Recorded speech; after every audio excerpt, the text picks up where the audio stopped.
ముందుగా అందరికీ మొదటి శ్రావణ శుక్రవారం శుభాకాంక్షలు.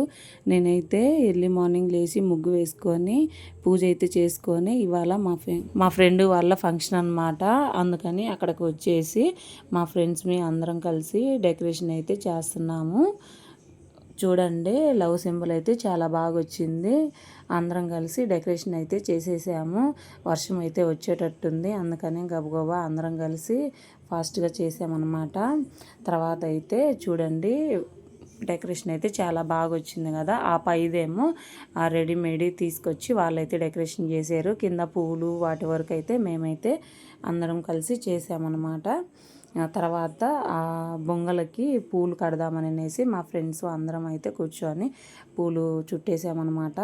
పసుపు మనం తెలుగింటి వాళ్ళకి మంగళప్రదం పసుపే కదా. ఫస్ట్ ఏ పని చేసినా కానీ పసుపుతోనే మనం శుభకార్యం మొదలు పెడతాము.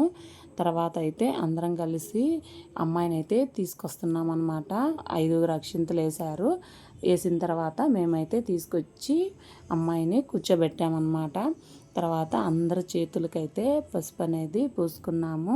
అమ్మాయికి పూద్దామని అనేసి పసుపు అందరి చేతులకి పచ్చపచ్చంగా చాలా బాగుంది కదా. అందరు కలిసి అలా కలుసుకుంటే ఒకే చోట చాలా అంటే చాలా సందడిగా ఉంటుంది. నాకైతే చాలా హ్యాపీగా ఉంది. తర్వాత అయితే మీరైతే ఎలా జరుపుకుంటారు?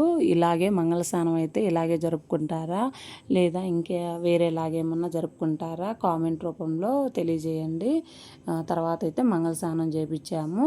అయిపోయిన తర్వాత మా ఫ్రెండ్స్తో అయితే కొన్ని పిక్స్ అయితే దిగాము. అది వరకు అయితే టౌన్లో మాత్రమే మంగళస్నానం జరిగేది. ఇప్పుడు పల్లెటూరులో కూడా ఏ ఫంక్షన్కైనా కానీ ఇలాగే చేస్తున్నారు మంగళస్నానము. అమ్మాయిని అయితే ఆశీర్వదించండి.